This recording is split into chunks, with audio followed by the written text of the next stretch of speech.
Hello, and thank you for joining us. My name is Julie Ty. I'm president of the New York League of Conservation Voters Education Fund. Our mission is to educate, engage, and empower New Yorkers to be effective advocates for the environment. We equip voters with information about climate and sustainability issues, and we encourage them to hold candidates accountable to their promises. We ensure that the environment and climate change are discussed on the campaign trail so that candidates are aware of these issues and voters know where they stand. This election season, we are also encouraging people to vote early for the environment. The primary will be held on August 23rd, with early voting running from August 13th through August 21st. Or if you know you're going to be on vacation, make sure you get your absentee ballot request in no later than August 8th.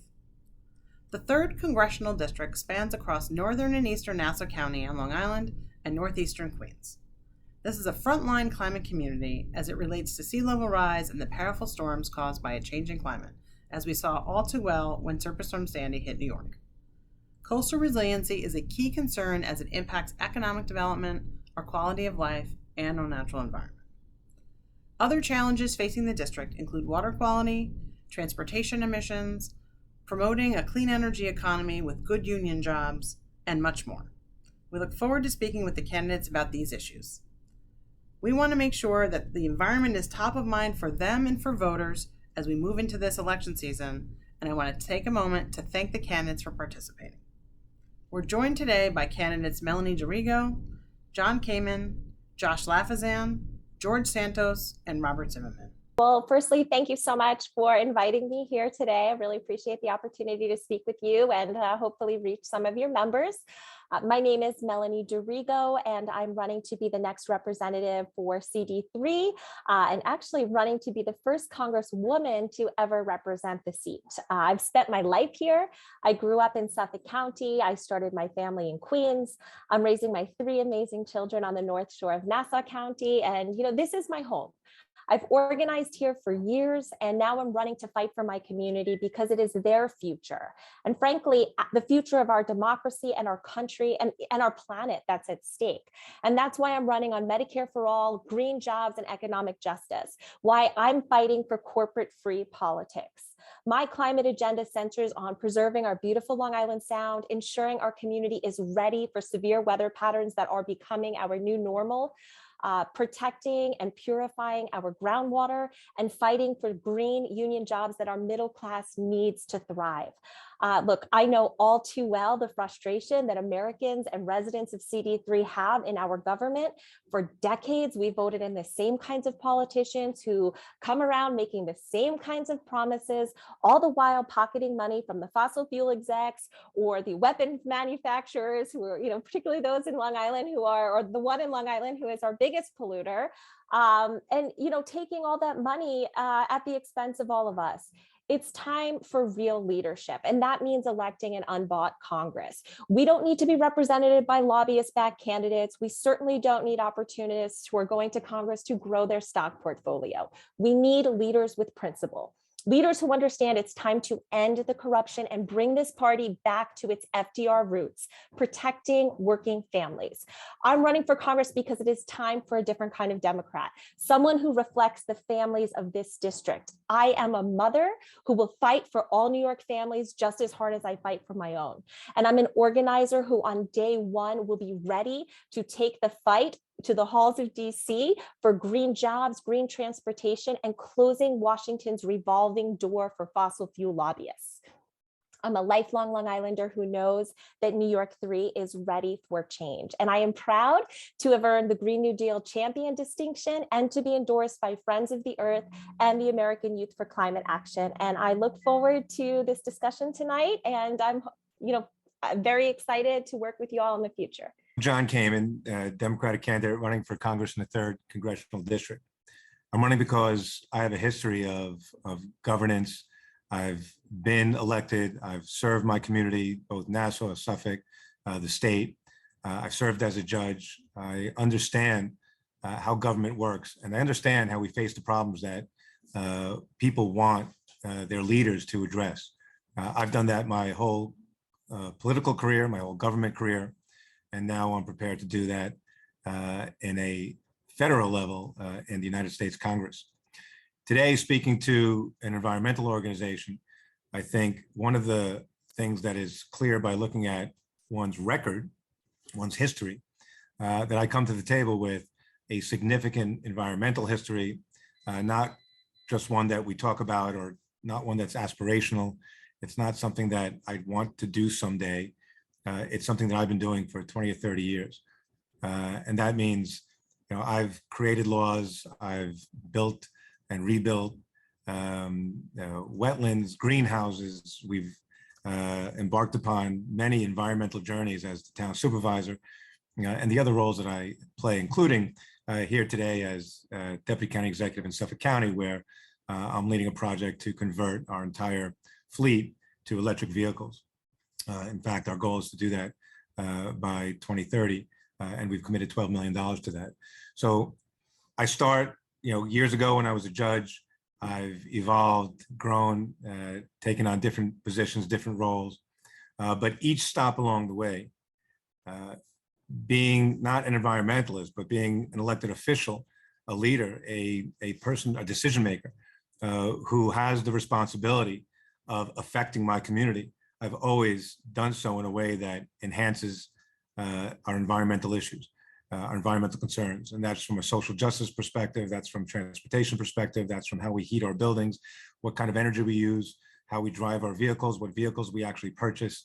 It's about defining what energy independence is. It's about using the platform that I have to educate my community, to invest government dollars, public dollars, taxpayer dollars, in ways that otherwise might not be invested, but in ways that in the long run, if not efficient now, will be efficient down the road when we grow our environmental, the environmental platforms that I've been building my whole career.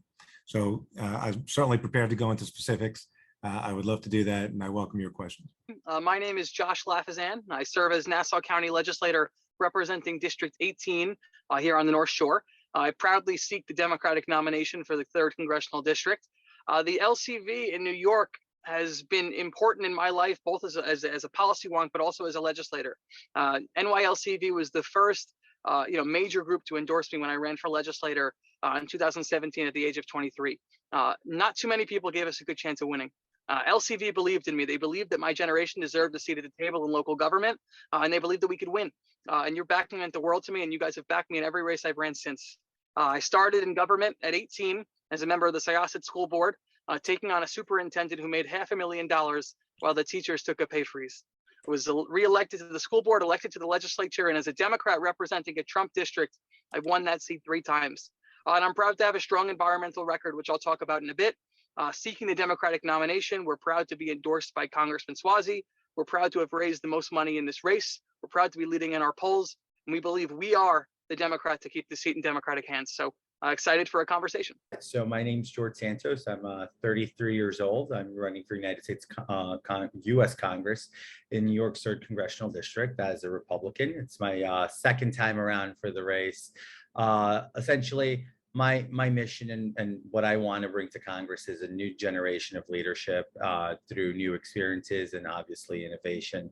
I'm a millennial, and I assume that within the next decade or so, Congress will be filled with millennials. We won't be on the younger side of the scale by then, but I'm proud to be going to Congress as a millennial and running to be a congressman.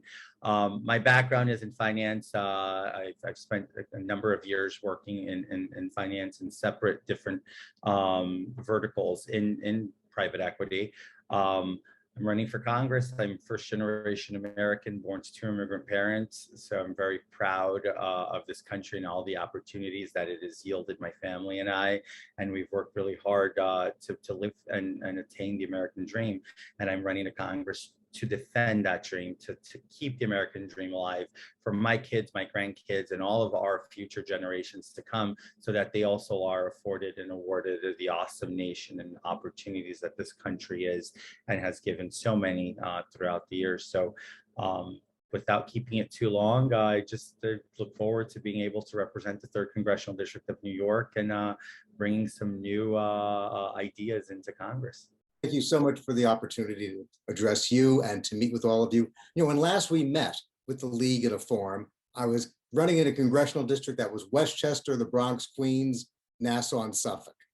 Of course, the district has now changed, where it's northeastern Queens and North Hempstead, Glen Cove, and a good part of Oyster Bay down to North Massapequa.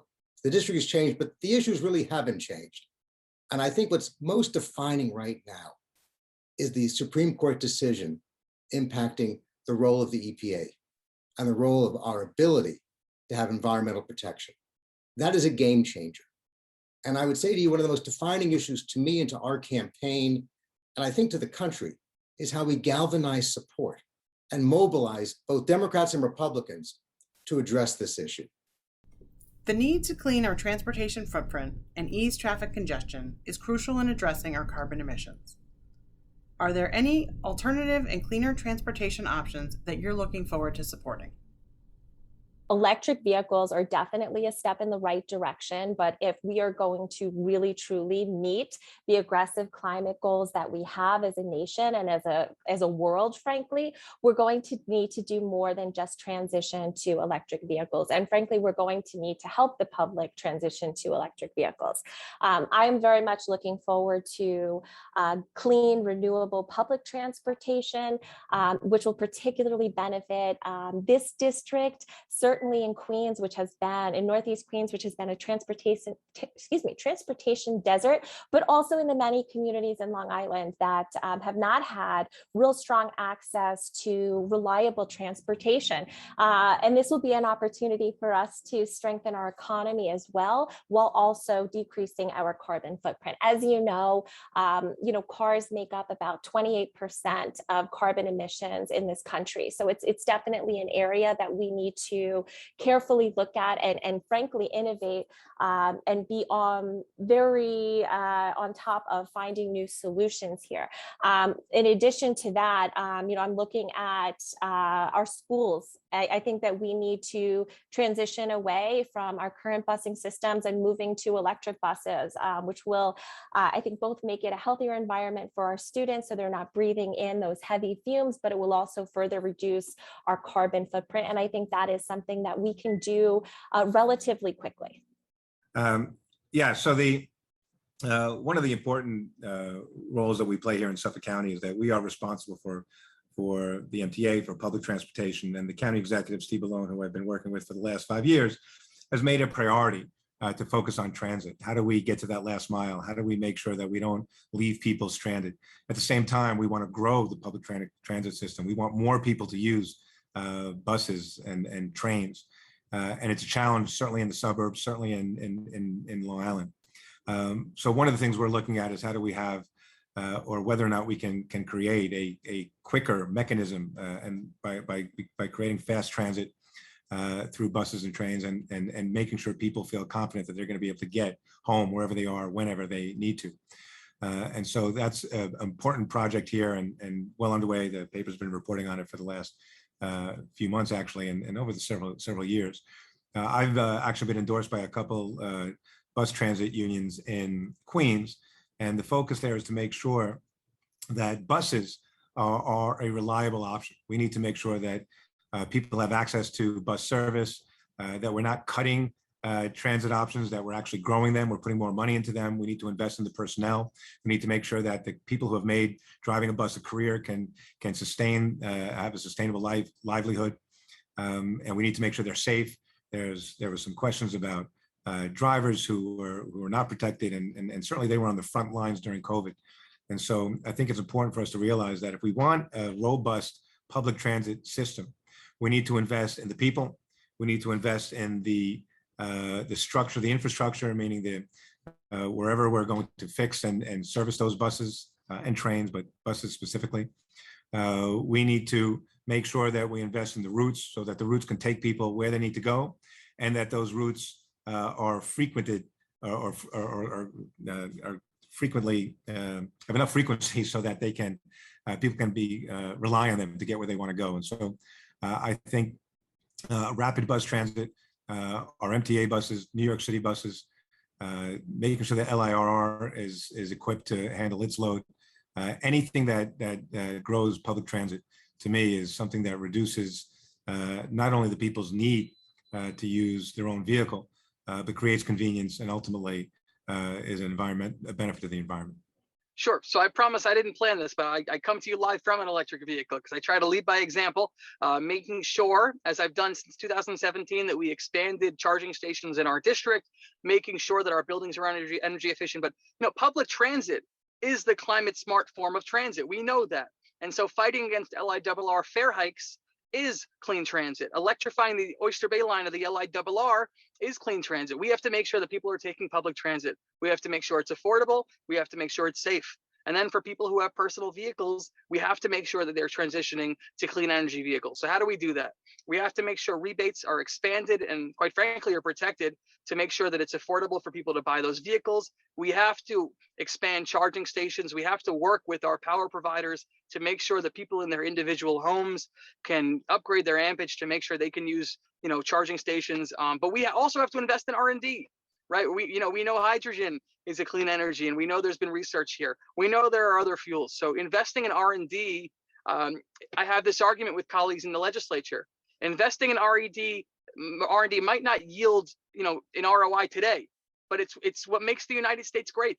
And so we should be investing majorly in research and development in terms of renewable energies for cars, something we could lead the world in, and we should be leading the world in.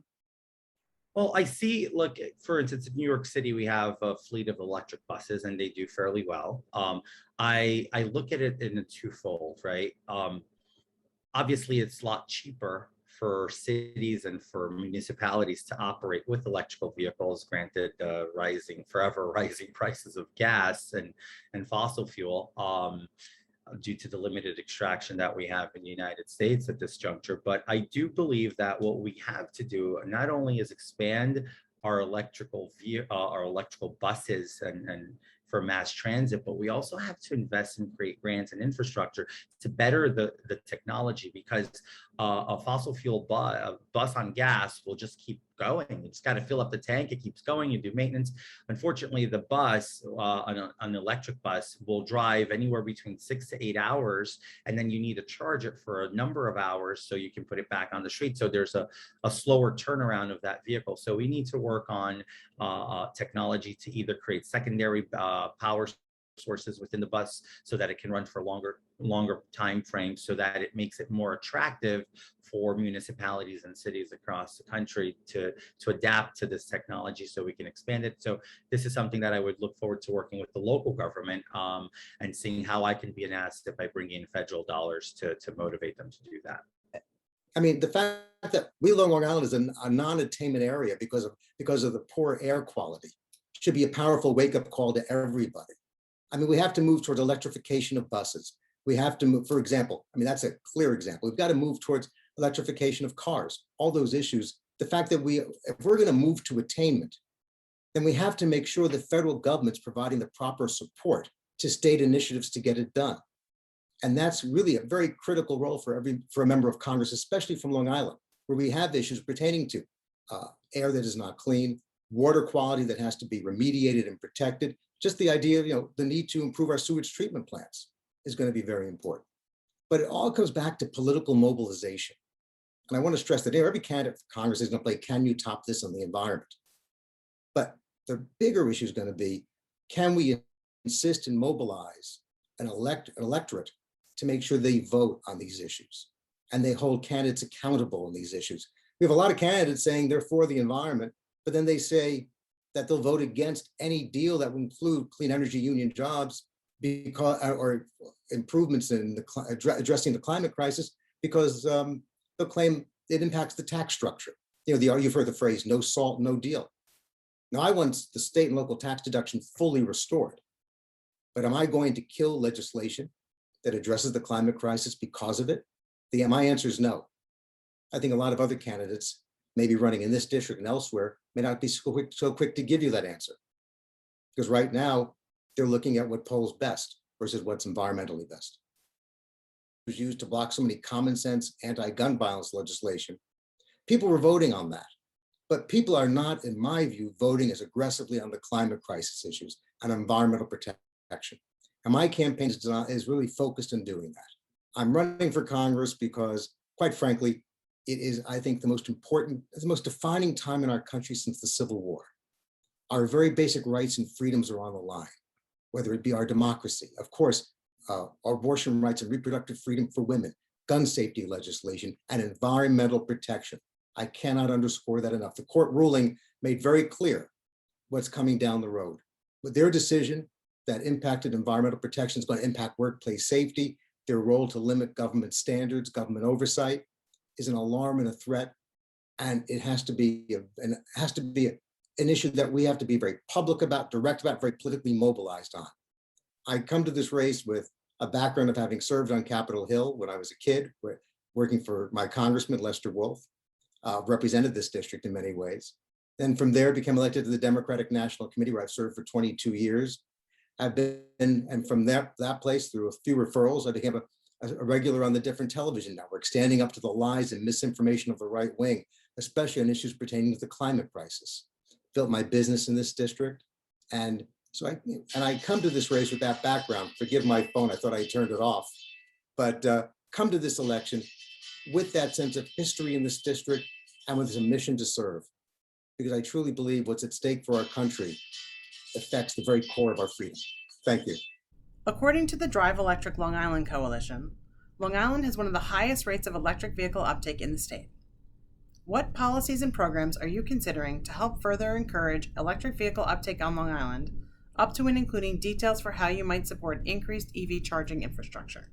Yeah, I mean, I think that there are many communities that are certainly way ahead of us in this particular arena. So, it's important to look at the communities that are doing this well. Certainly there are, California communities that are experimenting not just with EV charging stations, but different types of different types of charging stations, right? That would potentially reduce our reliance even further, which I think is important.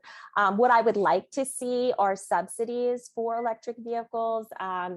We talked a lot about this in the political arena in 2016 and certainly a little bit more in 2020, but it seems to have fallen off a cliff the last 2 years. I absolutely think that if we as a country want to use electric vehicles for individual use as a stepping stone, then we need to make it affordable. So I would very much be in favor of that.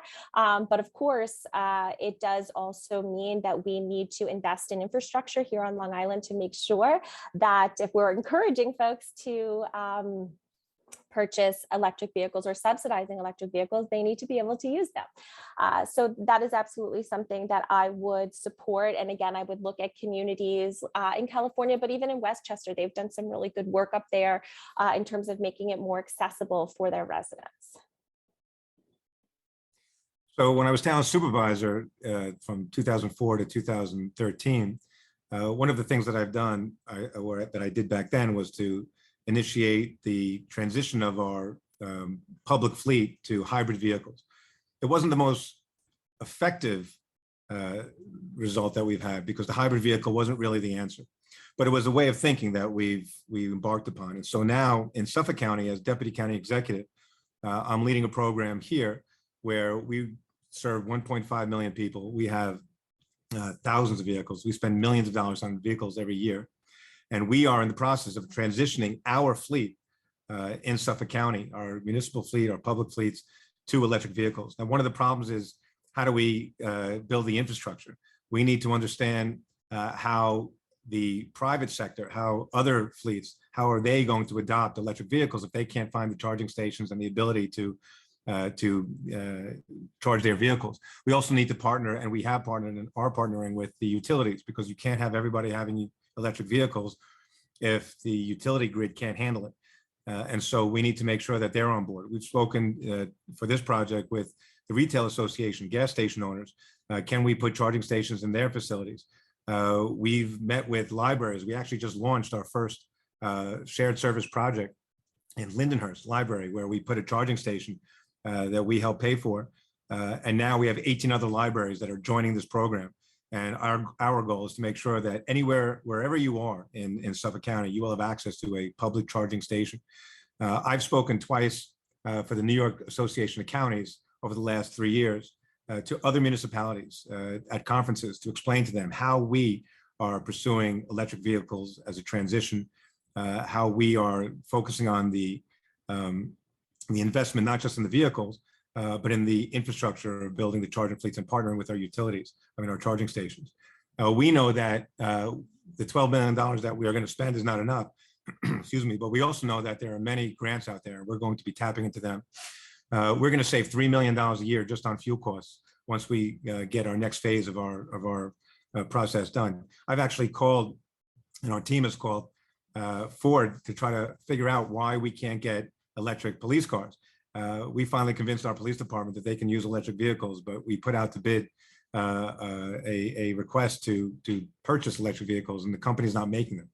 And they said that they need to have other counties involved. So we reached out to 18 or 20 different counties throughout the state. We joined with the Association of Counties, and we're looking to get all these other counties involved in this purchasing agreement so that we together throughout the state can transition to electric vehicles. The difference will be significant.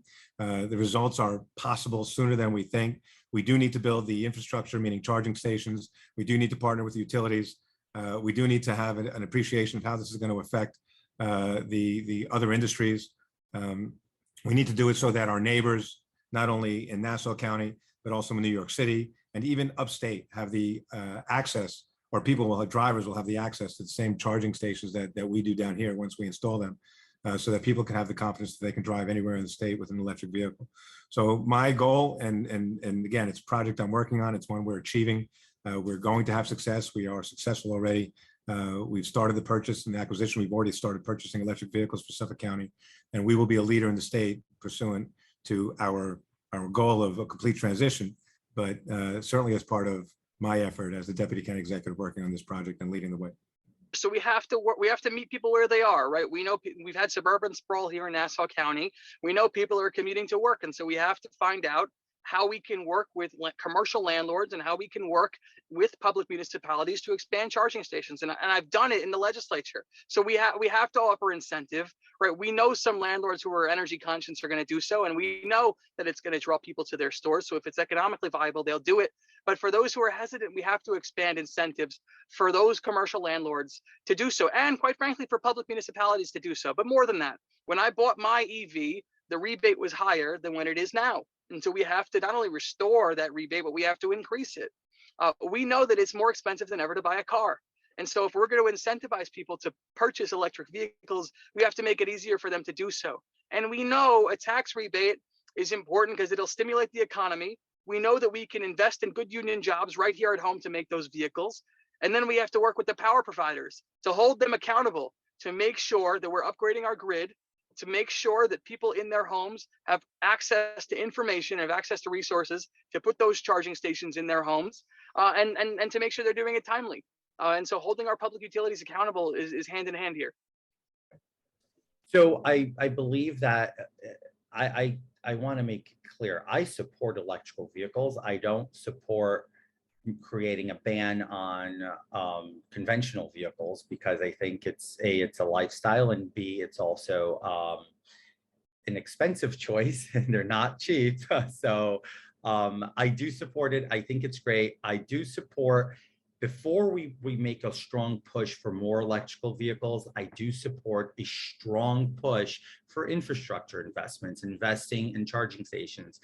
Again, a lot of people might not be able to go out and buy a $60,000, $70,000 electrical vehicle, but they can get a secondhand one. But they still, as much as Long Island is still predominantly homeowners, there's still large pockets of people who are tenants. And I want to make sure that they're also afforded the accessibility of having that infrastructure afforded to them, so they can go and buy a secondhand electric car and be able to charge it, because if they're living in apartment buildings, that's just makes it a lot difficult. So carving out funds throughout the appropriations process to make sure that we're allocating that in infrastructure to support the scalability of electrical vehicles is something that I wouldn't be opposed to, and that I would work with my colleagues to make sure we can do. It's only fair that we should be able to drive and have along the drive options of fueling in this new world that we're starting and that we're going into, this new technology. Well, I think it's first important we talk about electrification, electric cars, and relying more upon electricity and electrification to have a cleaner environment. It has to be, we have to make sure that we're not fueling and our electric cars with fossil fuels. We have to move off of that and make sure that our mission is going to be to make sure we use renewable energy to fuel our electric grid. And I think that's most critical. I think it's completely contradictory and wrong, to in fact advocate electric cars, for example, and electric grid and have it powered by coal, and have it powered by fossil fuels. The first step is addressing our infrastructure program. I think that's going to be critical. And I think that's something where, getting the money appropriated is the first step. Getting it allocated to where it's needed is where really the role of the next member of Congress is going to be from our district. And I think my background, both working on the Democratic National Committee with so many members of Congress, my work on the Hill, and my engagement in these national policy issues, I think uniquely qualifies me to address that. So yes, obviously we've got to move towards using our infrastructure funds to really have a Marshall Plan for clean energy union jobs that should be taking place in every part of our country. And we have to make sure that the infrastructure legislation includes a real focus on moving away from fossil fuels and moving towards renewables for electrification of our grid. Long Island is on the front lines of climate change, and the South Shore's coastal residents are already experiencing impacts of sea level rise, increased flooding, storm surges, and more. New York State has the strongest climate protection law in the country. What policies or action items will you fight for to aid in the ongoing fight against climate change? Yeah, so as I mentioned at the opening of this discussion tonight, I have earned the Green New Deal distinction, and that is because I'm a Green New Deal champion, right? And I think when we look at the Green New Deal and we understand what it is, right, it's a framework. It was a resolution that essentially had three parts, right? The first part of it was laying out the climate goals to help us get to net zero carbon emissions by 2030. Of course, we are way behind on that goal. The second piece of it was transitioning to a green economy and creating living wage union jobs. And the third piece of it was ensuring that those who are most affected by climate change are not left behind, as is typically the case with government programs, right? And it's about making sure that we are speaking with these communities and bringing them to the table and making sure they're part of the solution, right? And I think when we look at the effects of the sound, there's so much work that needs to be done, certainly in fulfilling those goals or the goals of the Green New Deal, but in protecting our communities. And as a federal legislator, we need to both look at the global and national approach, but we also need to look at the hyper-local approach. And we need good partnerships with our state partners and our county partners, and even on the town level, we need those partnerships because we need to make sure that there is buy-in. Unfortunately, there's not much we can do as a singular congressional district to combat rising sea levels, right? That is more of a global approach and certainly a national approach that we need to address. And I'm happy to walk you through some policies and plans that I have in order to do that. However, we find ourselves between a rock and a hard place here because we're having to both look down the pipeline to see, the future and what that is going to entail, but we also have to mitigate the real risk that we are dealing with right now. And I think very simply, there's a lot we can do to fortify our coastlines, right? And I'm a big fan of restoring marshes and creating seaweed walls or oyster walls and, doing it in a natural way, I think is really important. But in terms of these rising sea levels, it's going to need to be a federal approach that is very aggressive on decarbonization. And that's not just electric vehicles, but it is rapidly transitioning to green renewable energy.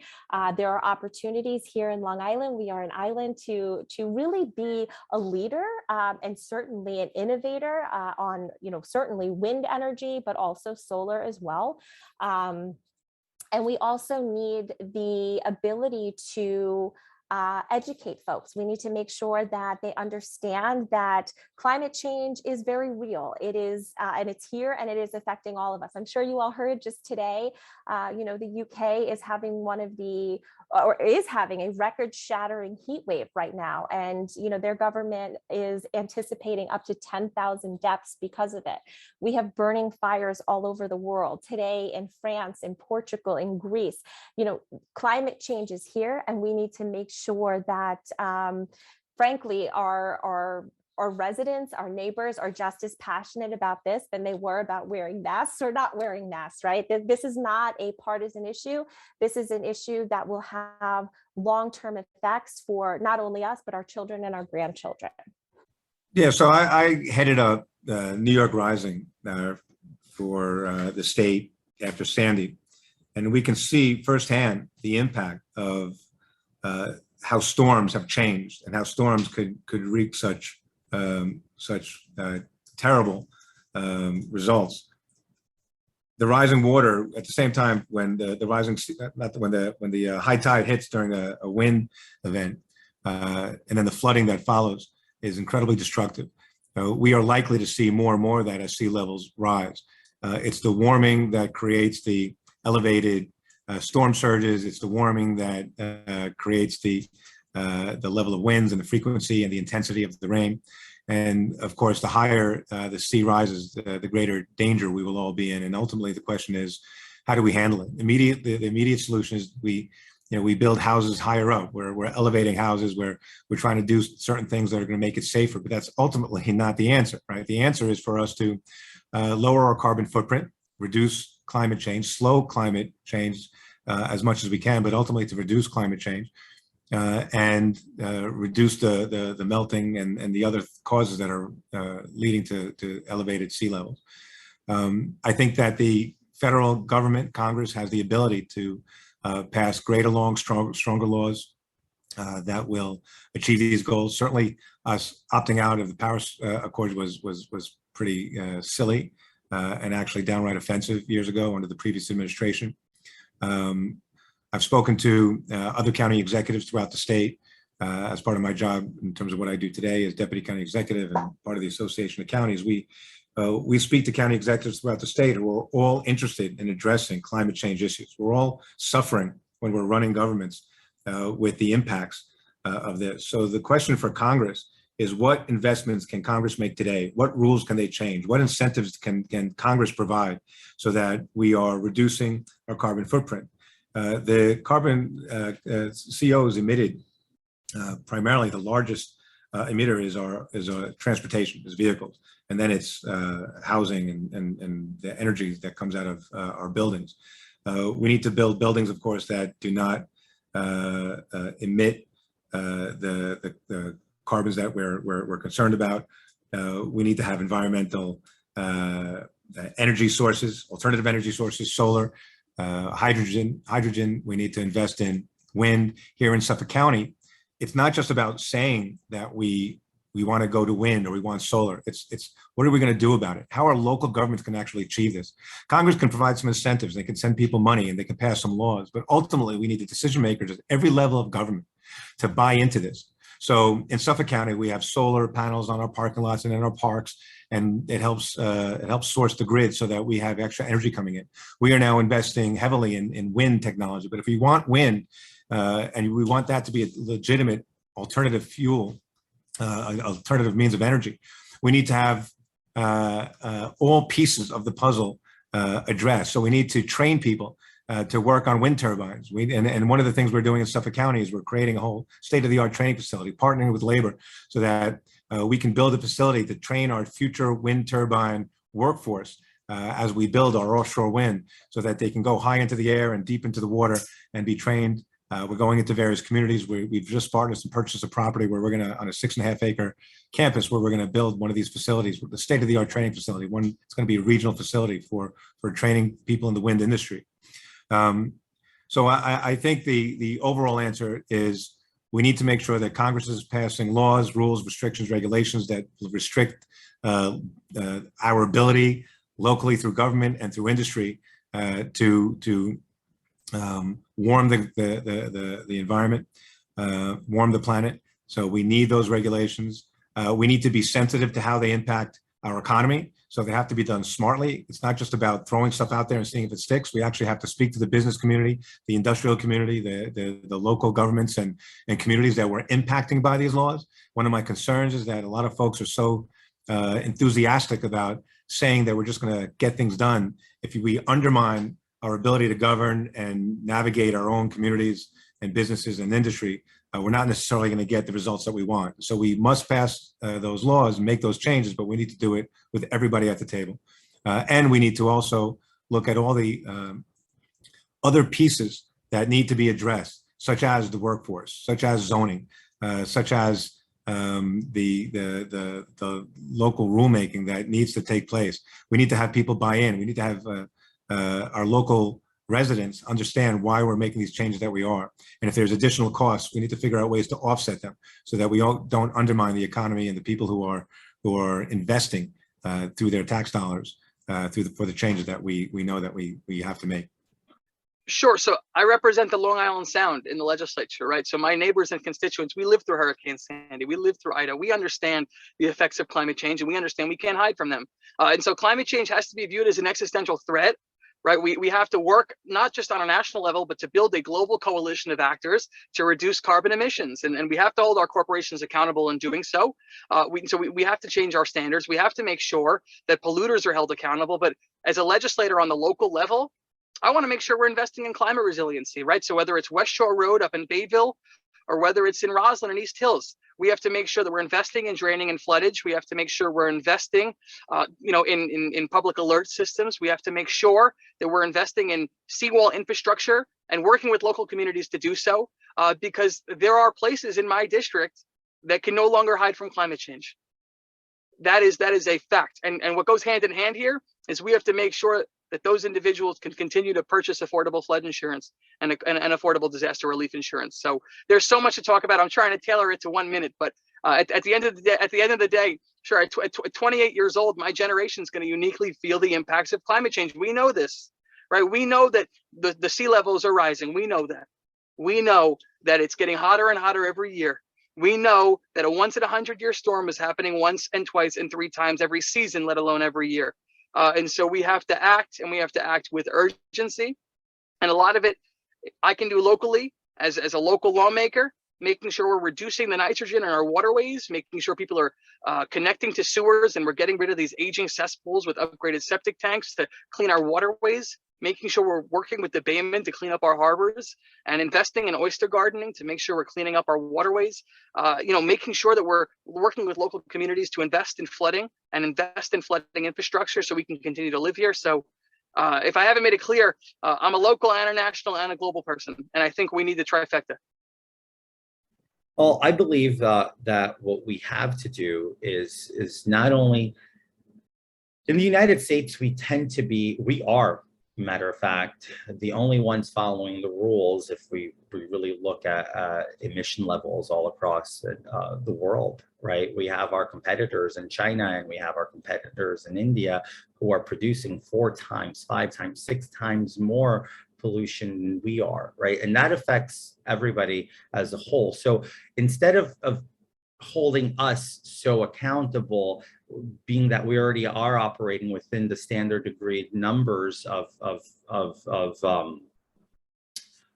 even the Paris Accords, even if we're going to bring that up, I believe that the United States needs to start holding other nations accountable, because I can't think of one single-handed policy that we can sit and say this will change. There's so many facets of this factor that would have to go into play. So to say that one single issue, one single policy will affect it in a greater good, it's just, I'd be lying. So I think this is a matter of getting other countries to get on board and hold them accountable too, because then together, as you know, all the nations across the world, as we can tackle this problem together. So there is no one singular policy or solution that I can, get a wand and go there and say, well, this is going to fix it and we'll take care of all of it. So this is a broader conversation that I'm open to having extensive dialogue on and having more in-depth discussions to see maybe even at the local level how I can sit with the executive in Nassau County and see what we can work on together to secure our North Shore folks from having this issue. I happen to believe if there's ever an opportunity for bipartisanship or to get there, I think this might provide that best opportunity, because the climate crisis is not reserved to blue or red districts. It impacts every district. And it has just impacts, and we see this throughout our country. We see in this congressional district in the borough of Queens, 11 people died living in substandard apartments because of the flooding from the remnants of Hurricane Ida.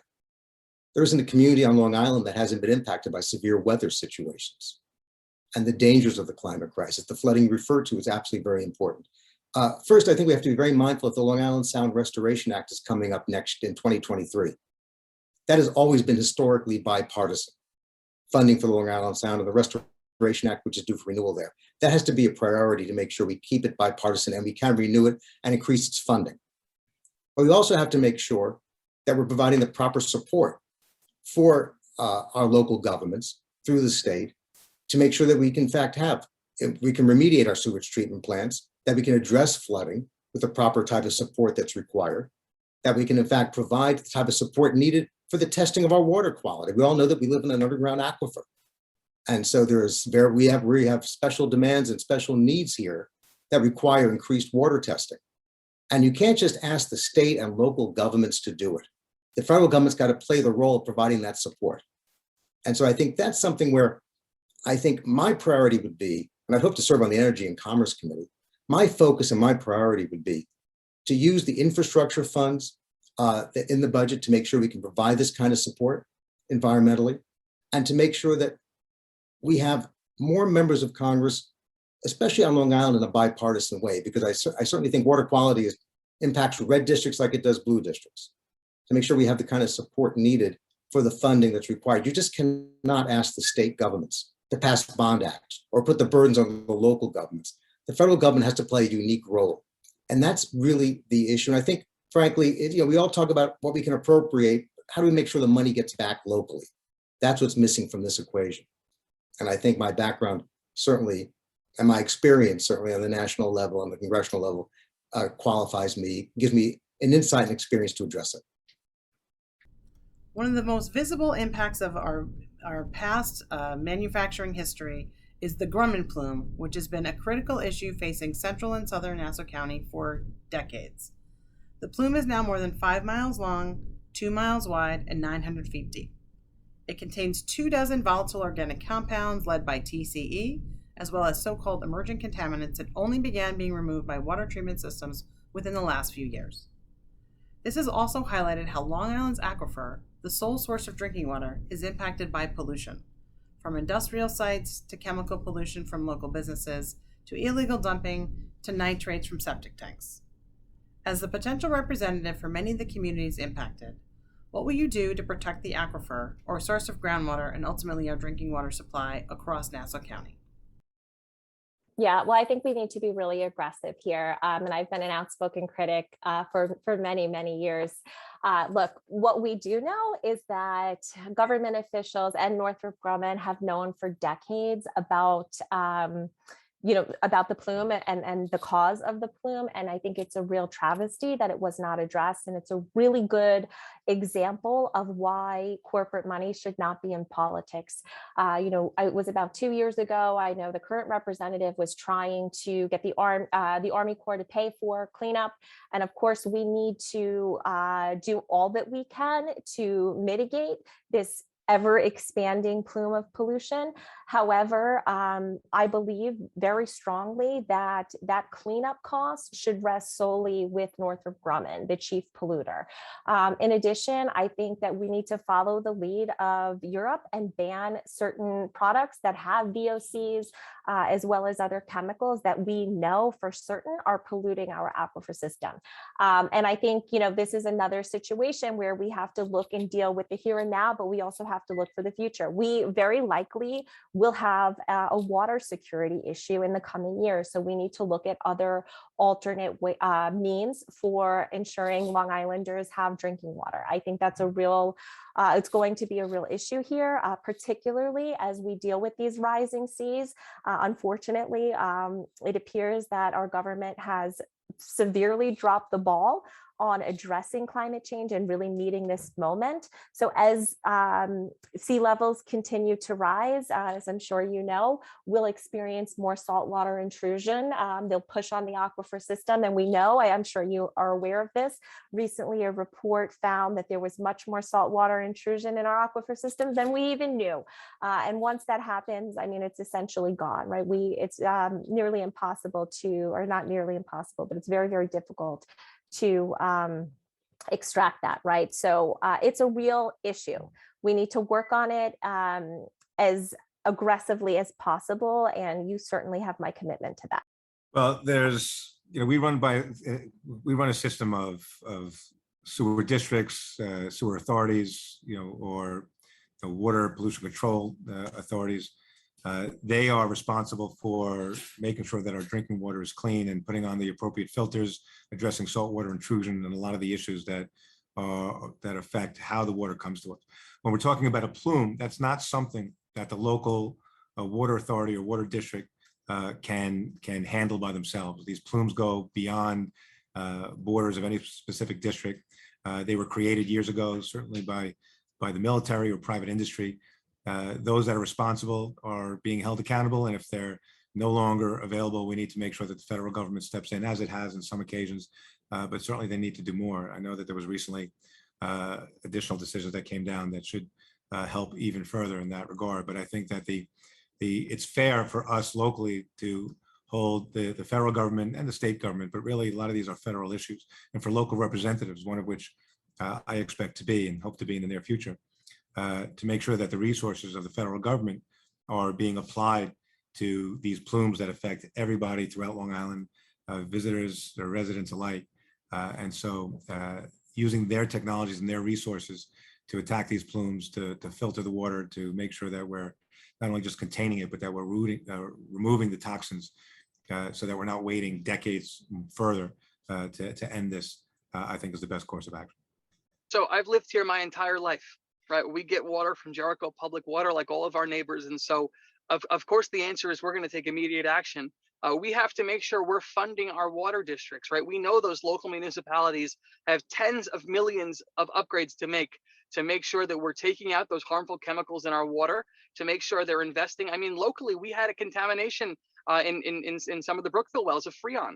And so we have to build that aeration tower here in Jericho, but we can't do it yet because it takes time. And so Jericho sent out an alert saying we have to reduce our use of water. So people are waking up and realizing this is a crisis. And they're also realizing that there is no plan B, right? It's that sole source aquifer. It's beneath us. So, working with those water districts and having a representative who's going to fight to get funding from the infrastructure package to those local water districts to make sure that they can in turn protect our water distribution and make sure it's plentiful and safe for our residents is number one.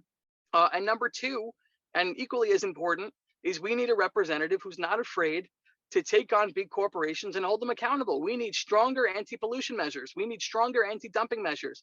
And we need to fully fund the enforcement agencies to go after and hold them accountable. Elizabeth Warren uses a line that I love. She says, the United States can't become too big to trial, where it's too politically expedient to settle and we're not holding people accountable. We have to hold people accountable. And so I'm a representative who's not afraid to do so and not afraid to call out people in this district and beyond who are harming the public. Well, I think, first of all, as you mentioned, something there that really rubs me the wrong way every time I hear is the illegal dumping aspect of it, as we're not holding criminal activity accountable enough in this country. So it's about time that we get all those people who are dumping, all the firms and all the illegal dumping, and hold these people accountable and slam the book on them. If there's a better time to apply law and order, this is one of the great times, because everybody deserves a right to clean air and water. And if anybody interferes in that right, that humanitarian right we all have, then you're amongst the worst of us in society. So I'll always be an advocate for the right to clean water and air on Long Island, in the district, and in our country. Growing up in the 90s, I remember that hazy fog that used to sit up over Manhattan. That's no longer there because we've done so much better as a state, as a city.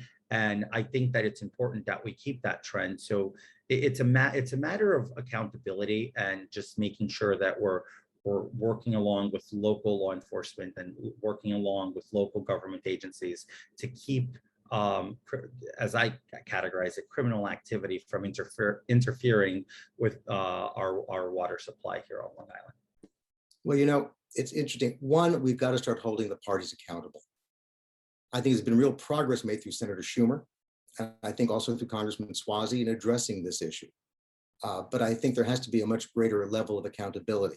A lack of responsiveness from Grumman is just well documented and disgraceful. And a lack of responsiveness from the federal government has also been also egregious and unacceptable. So holding the parties accountable is the first step in that regard. And it's not just Grumman and Bethpage. We have problems. We have illegal dumping, landfills that are monuments to mismanagement that never should have been built in the first place throughout Long Island that affects the aquifer. So I think, and we always find new reasons to, in fact, we have new issues that always come up with our groundwater that have to be addressed. So clearly, we have to focus on funding is going to be a very critical issue, and making sure that we have the resources for the testing that is required. So that would be a major priority of mine, to make sure that we have the type of accountability put in place and the kind of federal funding that's required. And we've seen progress made in that regard. We live in a culture where stagnation or dysfunction seems to be the new norm or the accepted norm. But I think you did see, especially through Senator Schumer's leadership, an effort to address finally the crisis at Grumman, the contamination there, the lack of interest in even addressing it. I think Senator Schumer played a very critical role in addressing it there and making sure the federal government focused on it. So I think a member of Congress has got to do that both publicly, use the bully pulpit to address it, but also has to use very aggressive political persuasion. And even if the Democrats are in the minority in the House, we still have access to federal agencies and a Democratic president. So hopefully the Democrat, my party, will maintain the majority, but if they don't, we should not lose sight of our ability and our need to use our federal agencies through the Biden administration to address these problems. Long Island is poised to play a central role in the burgeoning offshore wind industry. As climate legislation is being negotiated in the federal level, what would your priorities be in supporting a clean energy economy with good union jobs locally as a representative in Washington?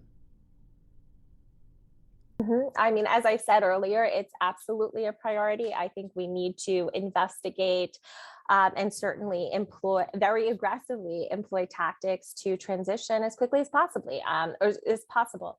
And, I mentioned wind and solar earlier, and we can certainly investigate other potential methods, but there is opportunity there, particularly in this region, because we live on an island. There are other countries that use wind energy to power their trains. And, there's no reason that we couldn't do something like that here. But we do need the will and we need the courage to make sure that our politicians will fight for that. And we need to make sure that our representatives are not in bed with the fossil fuel industry and the oil companies who are funding their campaigns, which is what we see all too often.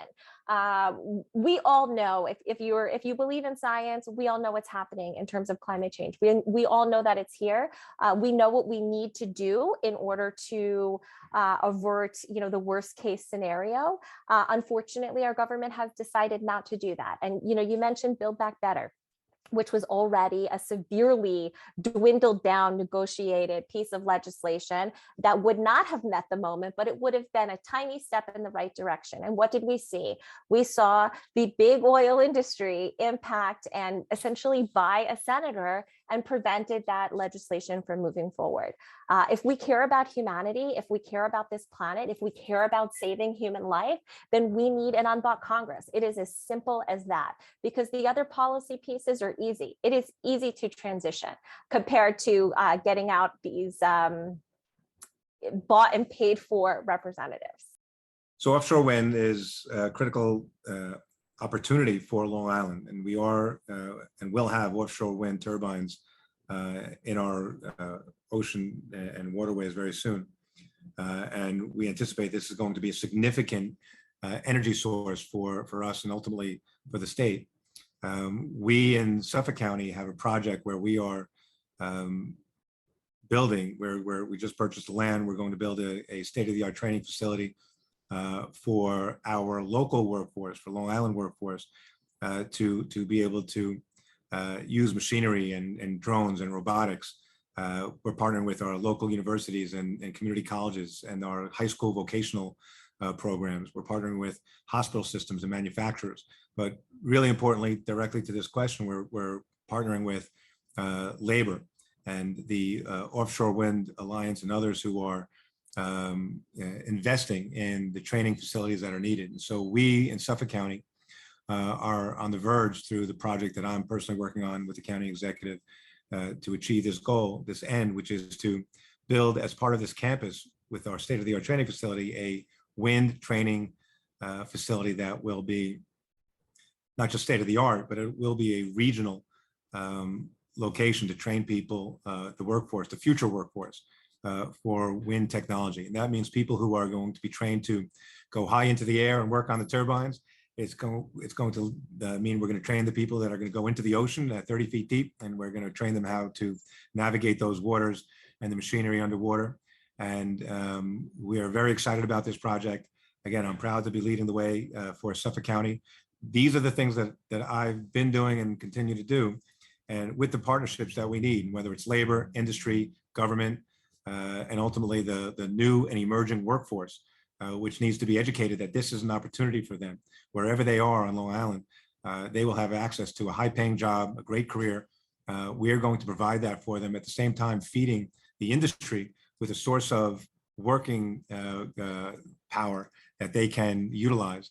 And ultimately, that's what will make this region a resource for alternative energy for decades to come. And it's going to be wind. And again, there's others, has been discussed, whether it's hydrogen or solar. There's others as well, but I think the focus on wind is a good place to start for those of us who live on Long Island. I'll say, look at my record in the legislature to be a harbinger of my service in Congress. So we had a project labor agreement here at the Nassau Coliseum in the hub, and I was vocal and the first legislator to come out and said, no project labor agreement, no deal.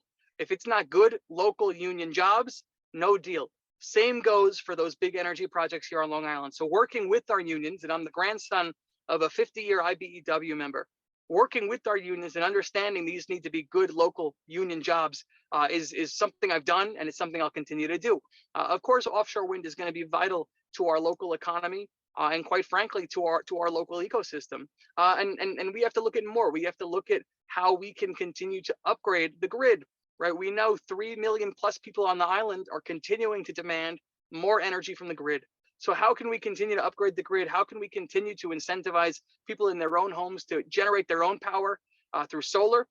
How can we invest in R&D into geothermal and into newer types of energy distribution?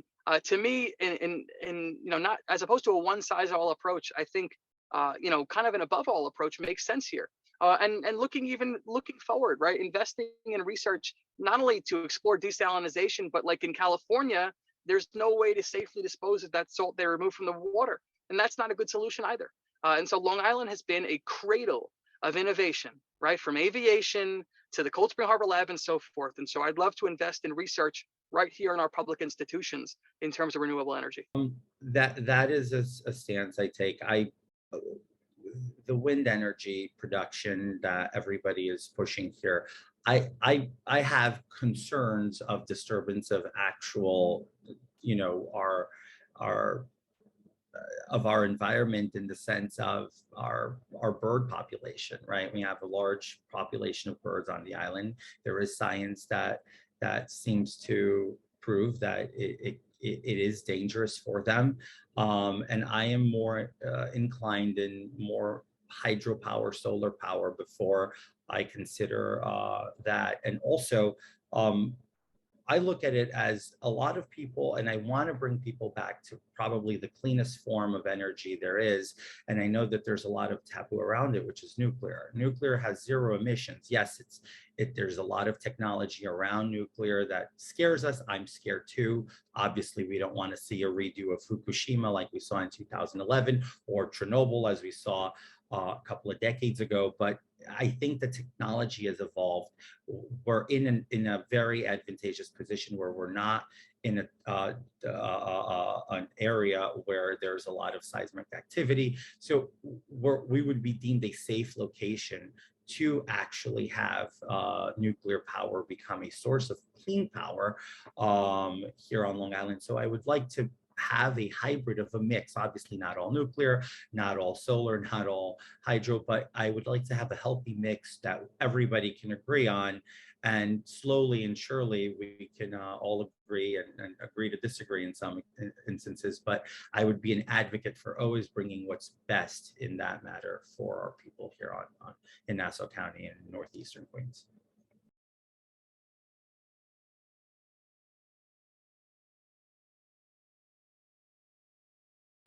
The sad thing is the Build Back Better agenda is not being negotiated. And frankly, it's Democrats who've really delayed it, curtailed it, and apparently stalled it. So I think that's something we have to address. And I'm not afraid to call out my own party or members of my party when I think they're wrong.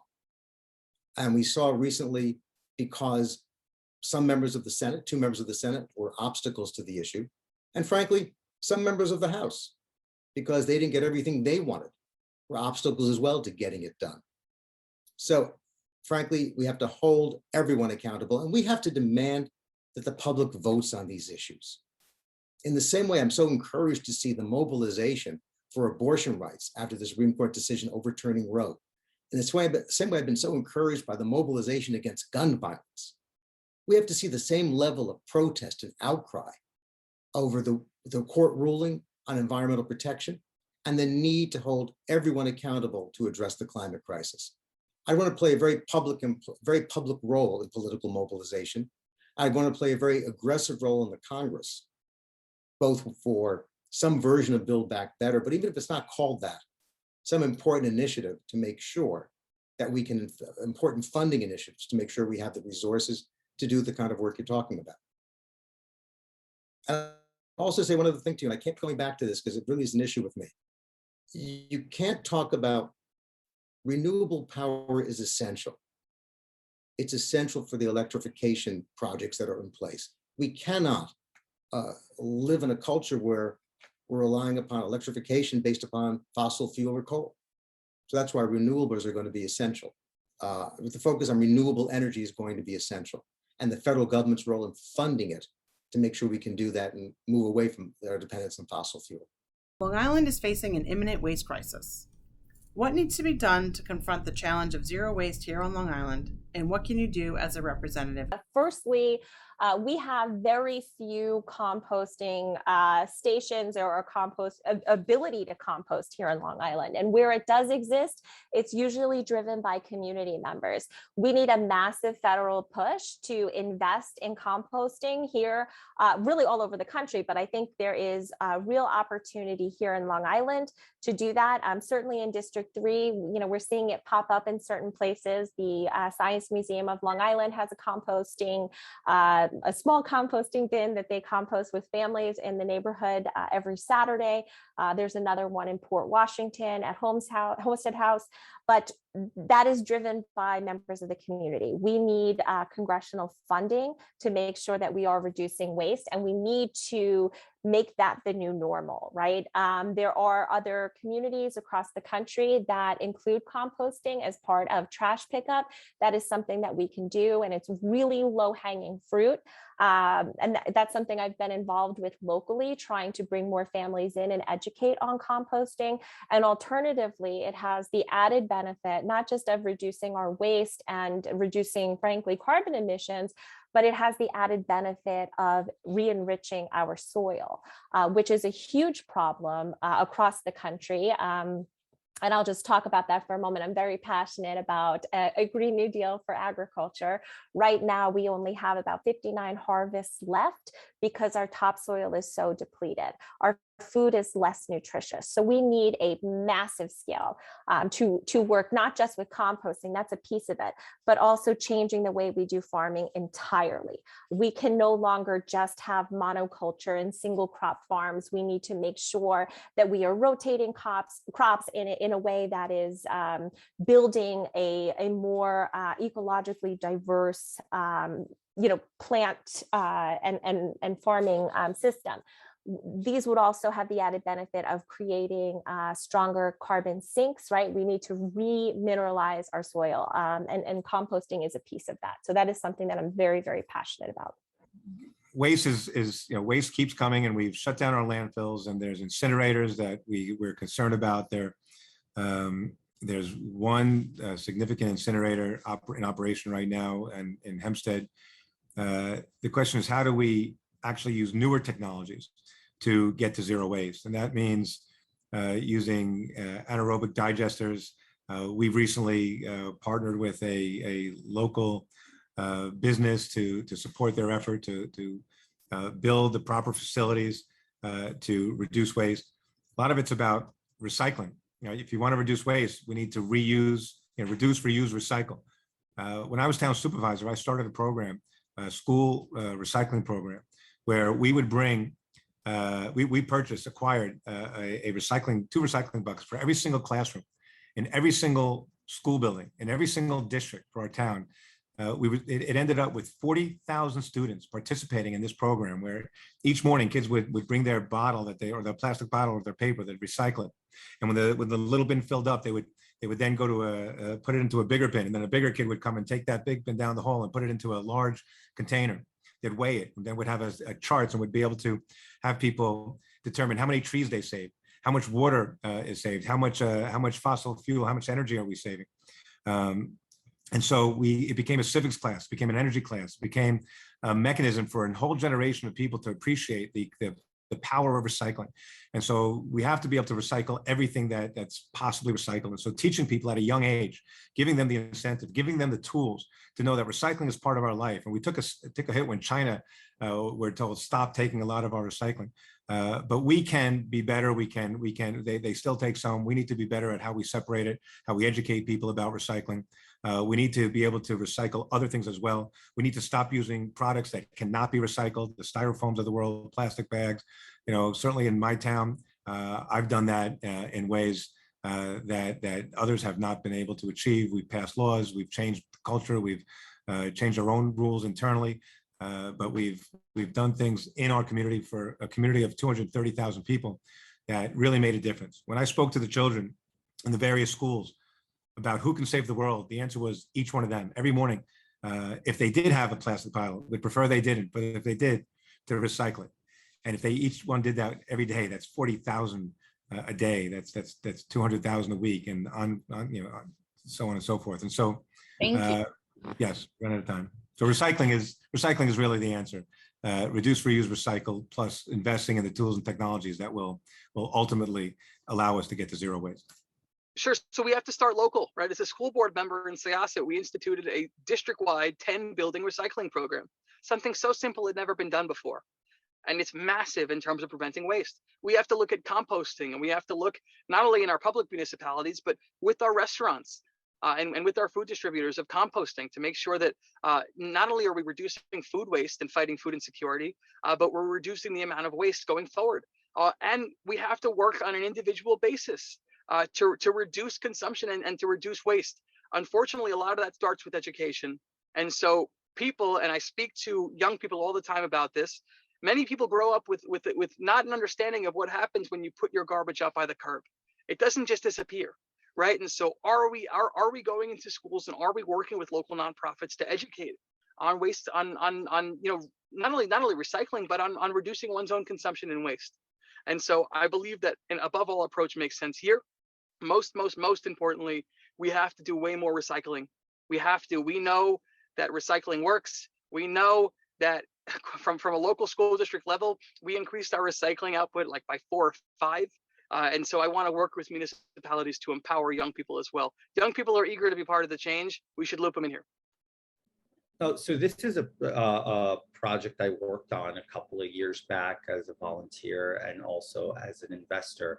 I think the United States packaging industry would benefit from a big revamp. From an economic standpoint, they would save a lot of money if they moved away from certain containers.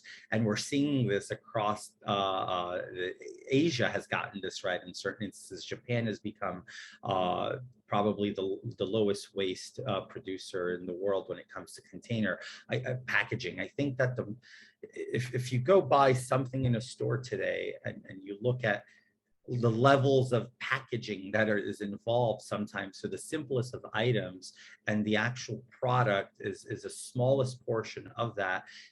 And I know that comes into a lot of other things as far as marketing, and those are jobs that are created, but we can repurpose those folks, and we can take the tackle on the packaging industry in this country and reappropriate materials that are biodegradable and that produce less waste. And I strongly believe that would be a great solution we can work on at the federal level to pass on to the industry, so that they can, even through federal grants, so that they can work towards, reducing and almost diminishing the amount of packaging involved. That would be a great start. It's interesting because ultimately there are many programs in place. Recyclables have been recycling is certainly a very important issue. We've got to move away from our dependence on plastics in so many ways, and styrofoam and all those. We talk about those kinds of programs, but I think there has to be a much greater education and a much greater awareness. And we have local organizations on Long Island that play really a very unique role in doing that, and a very important role. But certainly a member of Congress has got to keep that focus on how we dispose of our waste, and ways to minimize our waste as much as we can.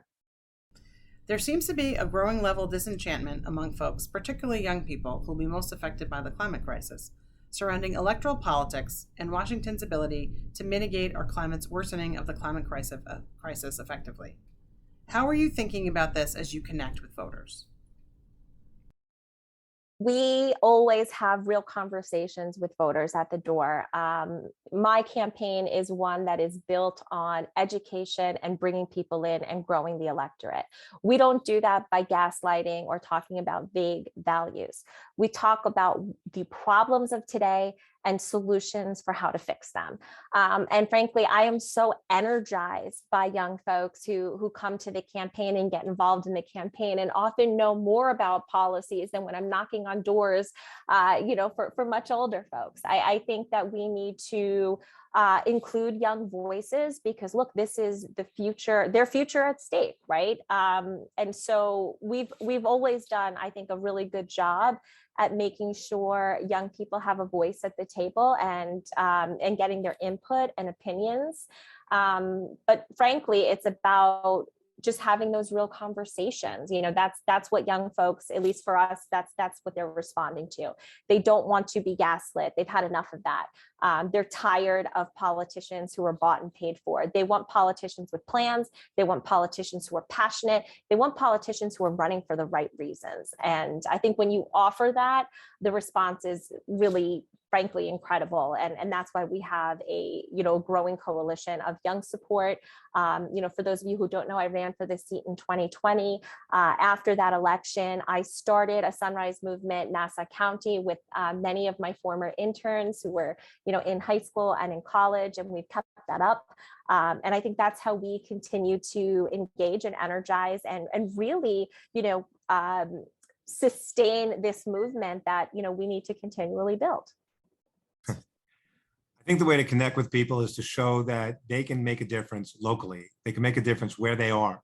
We talk about what Congress can do, and Congress needs to provide resources, laws, incentives. We could provide guidance, but we need to make sure that the way we do that is by giving people locally the tools that they need to have an impact. And we do that through things such as recycling, and the way we handle transportation, and the way we construct buildings, the way we train our workforce for wind technologies and future generations of our American workers.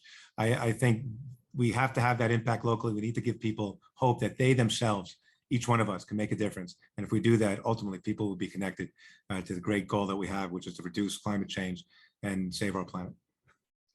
Yes, so I'll say I'm uniquely qualified to answer that question. And the New York Times covered the program that we had. We have 250 interns. Average age is 16. So we are meeting young people where they are. Young people are growing up with a frustration that they can't put into words. They cannot vote, yet they have access to everything via social media. So they're seeing a country paralyzed by gridlock. They're seeing a Congress that doesn't speak to them or look like them, and they're looking to make a difference. And so we've engaged these young activists, and they're getting involved in our campaign. And what I hope to do is empower these young people, not just to work on my campaign, but to run their own campaigns.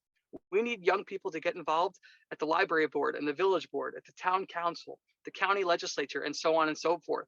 Because all of these municipalities are major energy consumers, our biggest energy consumers. Right, I'm 28 years old. Right, I'm the youngest legislator on the island, and I've been the youngest lawmaker in every room I've walked into since I was first elected at 18. It needs to change, and quite frankly, I'll be the youngest Democrat in Congress when elected. And so I believe that I'll be the person that could engage young people in their local communities to raise their voice. And by the way, as we know, you don't need to be in elected office to make a difference here. Look no further than the LCV, look no further than the Sierra Club, look no further than the Sunrise Movement. Young people can make a difference in their communities. They just need to be empowered and they need to be guided. And quite frankly, I hope to play a small role there. Well, I'm always thinking about this from a me standpoint, right? I'm 33, so I look at this as I'm still young. I still have, hopefully I have the majority of my life ahead of me. But I think that, like I said before, we all have the fundamental right to clean air and water. And anybody who disagrees with that is fundamentally flawed. I want to do my part. I want to continuously learn, and I want to continuously take back from my district, my constituents, organizations like yours and local government to understand every facet. And if there's an opportunity where I can go advocate, whether it's through a bill, whether it's through appropriating federal dollars to put a project into realization and to actually get things going, you'll always have an advocate, a very loud one here on me, on my side, as a person who has always been very as nicknamed actually for a very large part of my life, Earthy Crunchy, for being obsessed with animals and nature, and I like hiking and all of that good stuff. So I want those things to be there for more years to come. I want our natural wild animal population to be able to thrive. I want us as humans to have an environment that is positive for all of us, and I want this planet to stay here for for hundreds of more years. And I want to keep it the same way I found it, if not better. And that's always going to be my mission there. So I try to have as many discussions as I can, especially at the folks and youth and the college and older high school students, to understand what their concerns are. And maybe, we can align a lot of expectations with reality and marry the two and make that a perfect marriage of solutions. It's kind of worse than that, actually. You've got members of Congress, and I've taken them on the networks, who don't believe there is a climate crisis, don't want to address it, and don't even believe it's an issue that should be a priority. And that's true, frankly, unfortunately, in both parties. And so I think we have to, if we're going to engage, first of all, young people, like all the electorate, have got to understand, if they don't engage in the political process, the problem's not going to go away. It's just going to get worse. And after the court ruling, the only way to remedy what the court did, Supreme Court did, we no longer can count on the Supreme Court to protect our rights, to protect our environment, to protect our health. The only way we're going to remedy that is if we immobilize young people to vote on these issues, engage politically on these issues, and know that the people they're voting for will make it a major priority in their work. So we have to really, in a sense, John Lewis had a wonderful expression. He said, be optimistic, be hopeful. I know that the struggle is not a day struggle, a month struggle, or a year struggle. It's a lifetime struggle. There are really no final victories, but we can make improvements. We can move forward and do better. And I think we have seen progress made on the environment. Of course, it's been horrifically curtailed tragically curtailed by the Trump administration, by their court appointments. We're living with that crisis now. And the tragedy is the number of deaths we've witnessed through environmental injustice. The tragedy confronting so many families living in substandard homes, substandard communities, affected by flooding and an unhealthy environment. And we have an obligation to those families, an obligation to our country to dig in and fight as hard as we can. And I believe we can succeed. And frankly, I wouldn't be running for Congress if I didn't think we could succeed. So I think it's a real challenge for us, but we don't have a choice but to fight back. What is your favorite park? It's so hard to choose just one favorite park. I live in Port Washington, and there's a beautiful preserve down the street where my kids have taken many classes, and we hike very frequently the Sands Point Preserve. We're there a lot. North Hempstead Beach Park is also beautiful, but I also love Central Park as well. My favorite park is North Hempstead Beach Park. It's Christopher Morley Park. My grandfather, before he passed, used to take me and my brother Justin an hour every Saturday morning. My favorite park is actually not in the district, which is very embarrassing, but it's Eisenhower Park. Oh my goodness. My favorite park is Bar Beach Park, as it used to be called, or North Hempstead Park. That's my favorite place. And I must say, Great Neck Estates Park, where I grew up, and Firefighters Park in Great Neck. Those are my three, okay? Those are my three. Thank you to all of the candidates and all of you for being here. We hope you learned a few things about the environment and our candidates. Most importantly, be sure to vote. Remember, the primary will be held on August 23rd, with early voting running from August 13th through August 21st. Or again, if you're going to be away at the beach, make sure you get your absentee ballot request in no later than August 8th. Follow us on @NYLCV on Twitter, Facebook, and Instagram for updates. And if you're not already on our email list, please sign up at nylcv.org. Thank you all, and stay safe and healthy out there.